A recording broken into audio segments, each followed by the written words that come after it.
Hello and welcome. I'm Kriti Mehta and you're watching the World Report on NewsX World. Let's take a look at the top headlines this hour. US-Russia find no compromise on key territory issue after Ukraine talks. Kremlin says Ukraine talks with US useful, but a lot of work ahead. Ukraine President Volodymyr Zelensky urged continued pressure on Russia, calling the territorial issue the most difficult. He adds that he hopes to meet US President soon.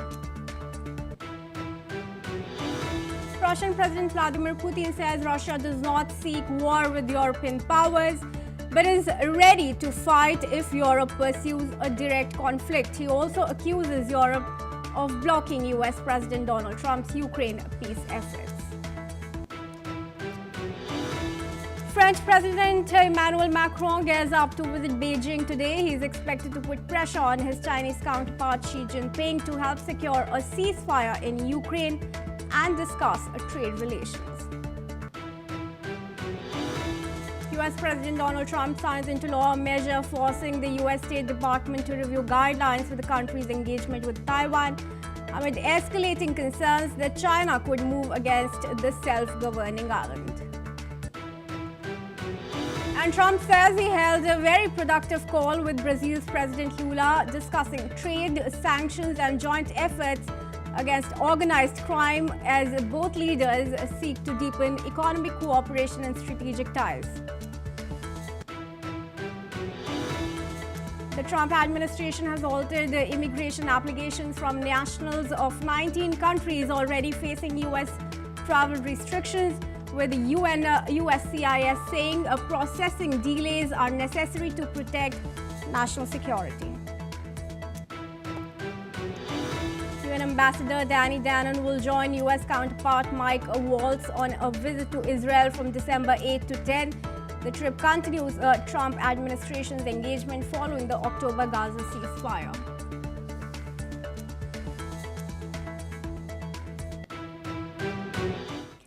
And viewers, let's start the bulletin with some crucial developments coming in regards to the Russia-Ukraine war. Now, Russian President Vladimir Putin has said that Russia does not want a war with European powers, but is ready to fight if Europe did not want a direct conflict with Moscow.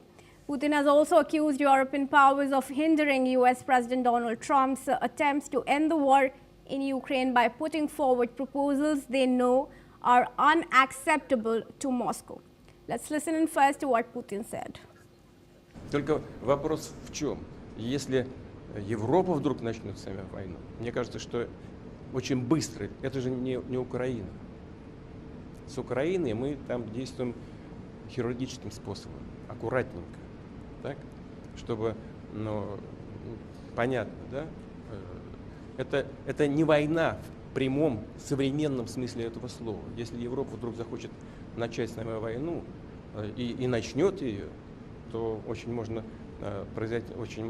может быстро произойти ситуация, при которой нам не с кем будет договариваться. Meanwhile, Putin has claimed that the eastern Ukrainian railway hub of Kupiansk has been under Moscow's control for weeks. He's added that Russia would shortly also capture Kupiansk-Vuzlovy, a Ukrainian settlement in the south of Kupiansk. Now, Putin has also threatened to sever Ukraine's access to the sea in response to drone attacks on tankers of Russia's shadow fleet in the Black Sea. Listen in. Там еще один населенный пункт, который называется Купянск-Узловая. Вот там, по-моему, 2000 зданий. Там идут боевые действия. 600 зданий, где-то около 1000 уже, 600-650 в руках российской армии. Идет продвижение. Я думаю, что через несколько дней мы заберем и этот тоже населенный пункт. Но это отдельный населенный. And now request Irina Sukuman, senior journalist, joining us live from New York. Thank you, Irina, for joining us here at NewsX World. Now, One of the key sticking points, of course, is the use of Russian frozen assets as far as European Union is concerned. What do you think are some of the others on which Putin has now in fact gone on to warn Europe of a war with it? He seems to be using nothing but threats as his leverage. At this point, the issue of the frozen assets should not be a matter of controversy. This is not an early stage of the war where it's not clear which of the oligarchs were involved in financing and which weren't. It's very clearly that everyone who is backing the Putin regime is backing the war. It's one and the same. And there should be no question about the fact that Russian state assets and Russian private assets by assorted oligarchs and companies and supposedly private entities are all benefiting the war effort and all are in violation of international norms. Just like everything that Putin is doing, not only in Ukraine, but in provocative and aggressive actions inside other European countries is also in violation of international laws, in some cases quite aggressively so. The internet cable cutting under the waters, for instance, is yet another example of completely illegal behavior that is contributing to destabilization. And of course, illicit trade, money laundering, all sorts of illicit activities, all of these are more than sufficient to justify releasing these resources towards collective security. Irina, now Putin has also threatened to sever Ukraine's access to sea in response to the drone attacks on tankers of Russia's shadow fleet in the Black Sea. How do you view that? I think the opposite is much more likely, given the fact that the Russian Black Sea fleet is practically non-existent. Most of it has been successfully tanked and drowned by the Ukrainians, and the rest has had to retreat far, far away from that vicinity. So I think these threats are empty, and to the extent that that Russia is continuing making these threats, this is as good as time as any for Europe and other allies to assist Ukraine with severing Russia's bridges connecting Crimea and the rest of the Ukrainian territories, and make it impossible for Russia to carry out its threats and to pursue any sort of concerted activity in that area. In other words, the tables need to be turned. Russia should be in no position to make any threats to anybody. All right. Well, thank you, Irina, for joining us and giving your comment there. With that, viewers, we are now going to move on. Ukrainian President Volodymyr Zelensky has addressed the Irish Parliament, thanking the country for its steadfast support. Zelensky has called for pressure to stay on Russia during his speech at the Irish Parliament. Listen in. Ireland has stood firmly and clearly for our independence and for a just end to this war. So thank you for your steadfast support for these years of standing with us. And thank you for not losing faith in us. All the pressure on Russia must remain in place so that Russia does not believe it will be rewarded for this war with stolen Ukrainian land or kidnapped Ukrainian children. And Zelensky has also said that Ukrainian territory issue is the most difficult issue. He's added that it is Russia's goal that the US withdraws from any engagement with Ukraine. Meanwhile, he has also stated that he hopes to meet with US representatives as soon as possible after Russian President Putin's meeting with US envoy Steve Witkoff in Moscow. Meanwhile, Ukrainian Foreign Minister Andriy Sybiha has said in a post on X that Putin has consistently made statements that demonstrate that he does not intend to end the war. He's added that it is time now to force Russia to end the war in Ukraine. All right, I would now request Irina Sukuman, senior journalist, to join us back in the discussion here. Irina, Zelensky's remarks, how do you view them, given that many have been saying that the peace plan is rather tilted towards Russia? But here Zelensky is saying that Russia wants the US out of the peace talks. Look, the entire so-called peace plan is actually a surrender plan that was masterminded by Russia and sold as an influence operation. The fact that Witkoff keeps falling for these plans, and he has advised Russia on how to circumvent U.S. resistance to this, is just another example why he is not qualified to lead these talks at all.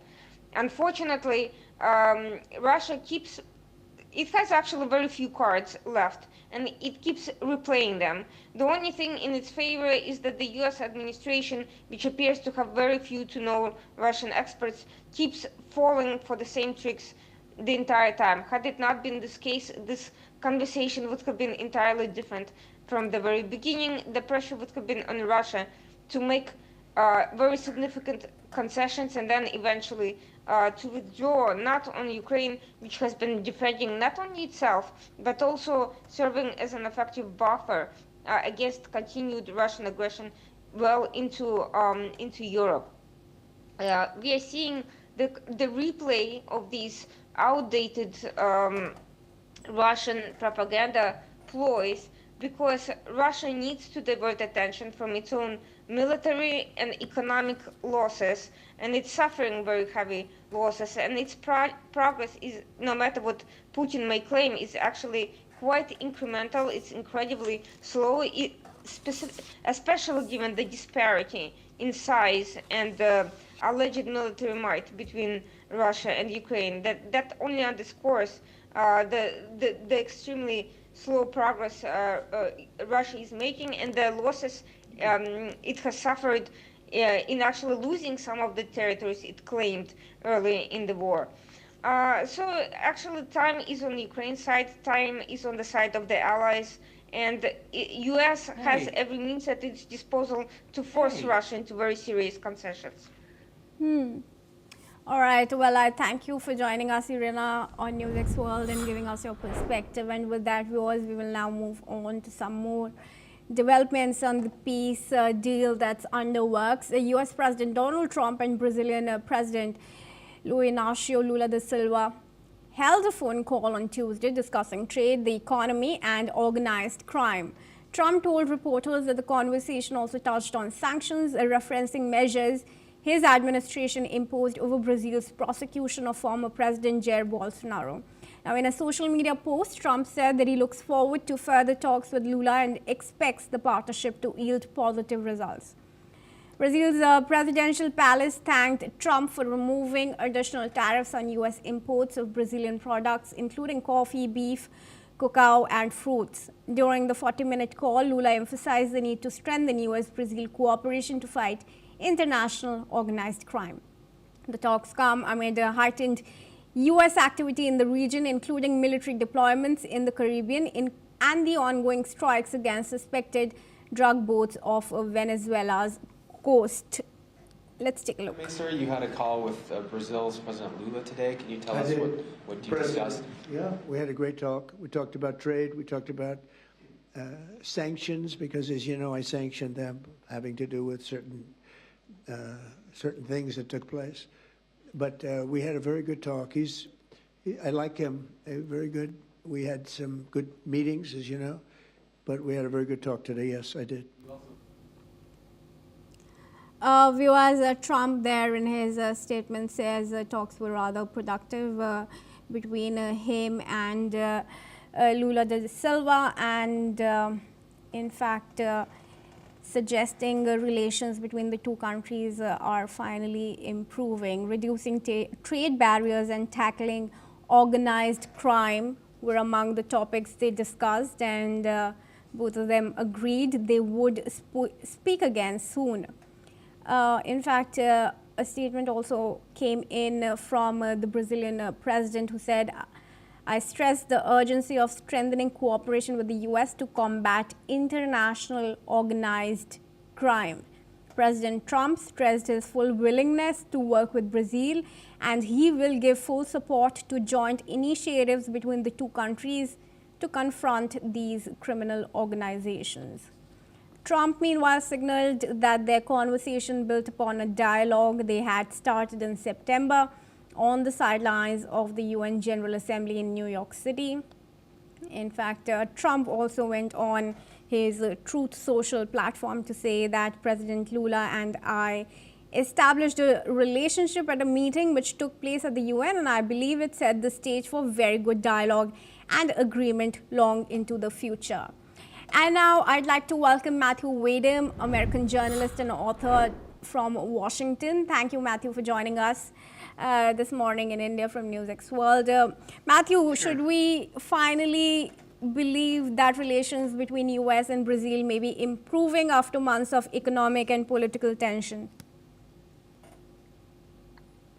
Well, clearly they are improving, but what is driving the improvement is not entirely clear. I suspect it's because President Trump is tired of Americans complaining about inflation, and so that's why he's reduced or taken off the tariffs on Brazilian exports, a lot of which come into the country, such as coffee and beef.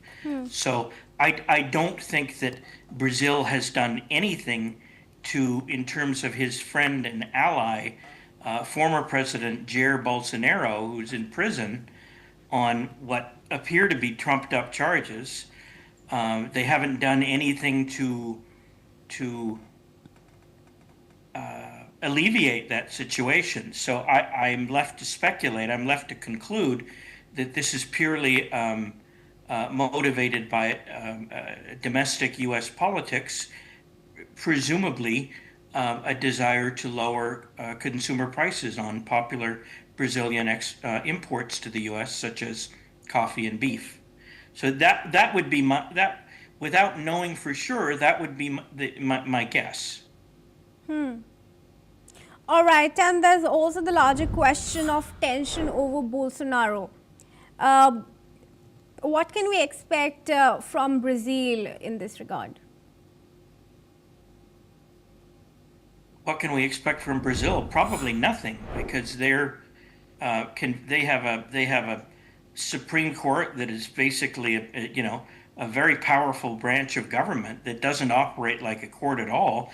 It operates like a prosecution service, and it gets away with things that Supreme Courts in other countries like the United States and Canada would never get away with, and I suspect Brazil is not going to do anything because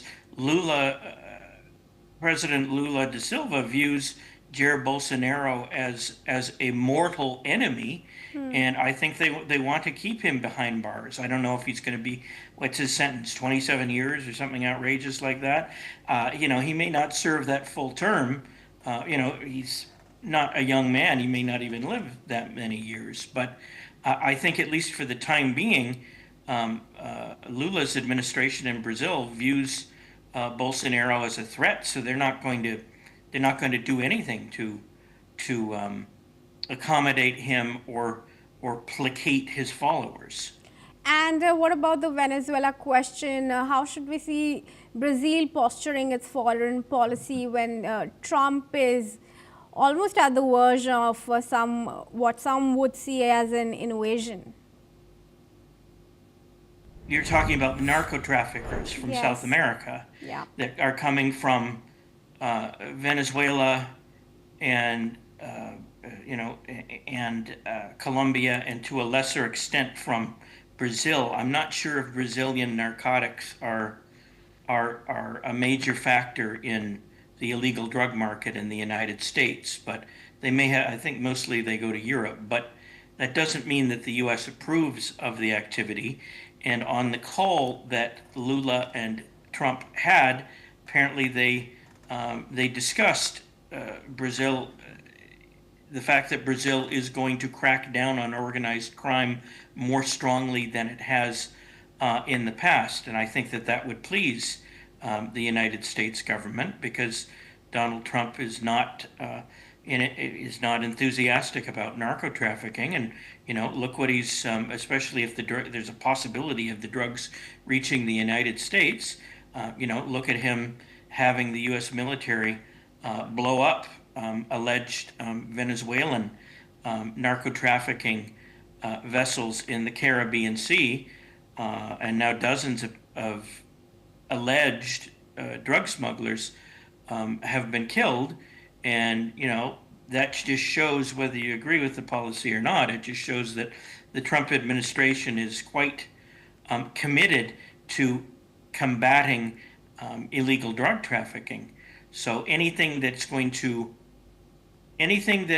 to move the ball forward in terms of cracking down on illegal drug trafficking is probably going to be favored by the Trump administration. All right, do stay on with us, Matthew, as we move on to some more developments now coming in. The Trump administration, viewers, has halted immigration applications from nationals of 19 countries that already face U.S. travel restrictions, according to a policy memo from USCIS. Now, the agency said the pause may delay some green card and citizenship applications, but is necessary to ensure applicants are fully vetted for national security reasons. The measure primarily affects African and Asian countries previously identified as high risk, including those fully or partially restricted under Trump's 2024 travel bans. USCIS Director Joseph Edlow said he doubts Afghan nationals arriving after the U.S. withdrawal were properly screened, emphasizing that no applications will proceed without maximum vetting. Homeland Security Secretary Kristi Noem supported a strict approach, calling for comprehensive travel bans on countries she described as posing risks to U.S. safety. The pause highlights ongoing tension in U.S. immigration policy and the government's focus on stringent screening amid national security concerns. And I'd now request Matthew to join us back for his comment on this. Matthew, would you agree that Trump's reaction was a rather knee-jerk one, or one that was long due after the National Security Guard shooting? I think it can be both at the same time. I think it was long overdue, if that's what you're saying, to have people from these developing nations screened properly. But clearly it's a reaction to the shooting a week ago of the two National Guardsmen in Washington, D.C. by an Afghan national who apparently received asylum from the Trump administration after not being properly vetted, though the Trump administration is blaming the prior government, the Biden administration, for not screening him properly. So they're saying that this whole system is a mess with respect to immigrants from Afghanistan and other places such as Burma, which the regime there calls Myanmar, but we largely still call it Burma, and Libya and Somalia and Iran and other majority Muslim countries known for being hotbeds of terrorism, like Afghanistan.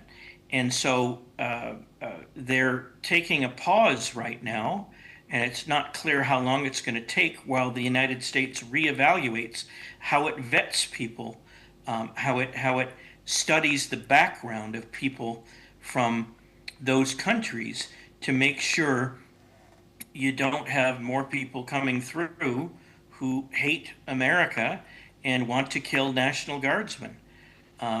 So I think that this is probably a good move that was overdue, but clearly the shooting of the two National Guardsmen, one of whom died, the lady died, unfortunately, 20-year-old woman, I think that clearly that is what prompted it, because that grabbed people's attention, and the public demanded that something be done. And when it comes to issues involving national security, President Donald Trump is very responsive to his constituents. He's not responsible in all issues, in all areas, but when it comes to national security, he acts very quickly and decisively. So I think they're going to take a while to review their policies. Maybe it'll just be a few months, I'm not sure. And then perhaps they will resume processing people from those 19 countries on the so-called travel ban again. But we're going to have to wait and see what happens, because a lot of people are still in shock over the shooting of the 2 National Guardsmen in Washington, D.C., and they don't want this kind of thing to recur again in the future. And what's in it in all of this? What's the situation of those who are currently there in the United States, the Afghan immigrants after the Taliban takeover of Afghanistan? I don't think the government has announced any plans to remove them just yet, but they are reviewing their cases to see what should be done. Many of the tens of thousands of these Afghan citizens came to the United States under a program started during the Biden administration to allow people who had been America's allies in the war in Afghanistan to come here, and yet it hasn't worked out in all cases, and apparently a lot of Afghans are having difficulty adjusting to the United States. So I think they're going to be going through, I don't know if they're going to be doing a case-by-case review, but they're going to be going through the files of these people and deciding what should be done about them. I don't think removals of Afghans given they call it parole status, immigration parole status. I don't think that they're in imminent danger of being deported from the United States, but it could happen in the future, and I think it's a bit too early to say what's going to happen to them. But I suspect the United States is not going to be taking a lot of immigrants from places like Afghanistan and Somalia and Iran in the immediate future. I just don't think it'll happen. The door may be closing on them. All right, sure. Thank you for your perspective there, Matthew. I'd let you go with that. And we move on now to news from Australia, where the government has said that Australia's looming social media ban will protect children aged from under 16 from being drawn into an online purgatory. The Australian Communications Minister Anika Wells has said that with one law, Australia can protect Generation Alpha from being sucked into purgatory by the predatory algorithms described by the man who created the future as behavioral cocaine. Let's listen into Anika Wells. Australia will become the first country in the world to ban under 16s from having social media accounts. With one law, we can protect Generation Alpha from being sucked into purgatory by predatory algorithms described by the man who created the feature as behavioural cocaine. However, if a child has a social media account on 10 December, then that platform is breaking the law. And if YouTube even this morning is reminding us all that it is not safe and that there is content not appropriate for age-restricted users on their website, then that is a problem that YouTube needs to fix.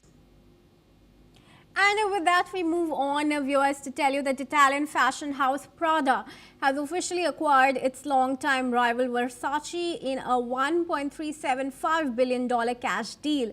The acquisition, which was finalized on December 2nd, coincided with the 79th birth anniversary of Versace founder Gianni Versace. The move comes after 8 months of negotiations and is seen as Prada's strategy to revive Versace, which struggled under US-based Capri Holdings following the pandemic. Now, Capri Holdings, which owns other luxury brands including Michael Kors and Jimmy Choo, confirmed it will use the proceeds from the sale to reduce its debt. Prada issued a statement confirming that all regulatory approvals are complete and the acquisition is now official. Meanwhile, Donatella Versace, the brand's creative director and Gianna's sister, welcomed the deal on Instagram, honoring her late brother's legacy. That's all the time we have for Keep Watching NewsX World for more news updates from around the world.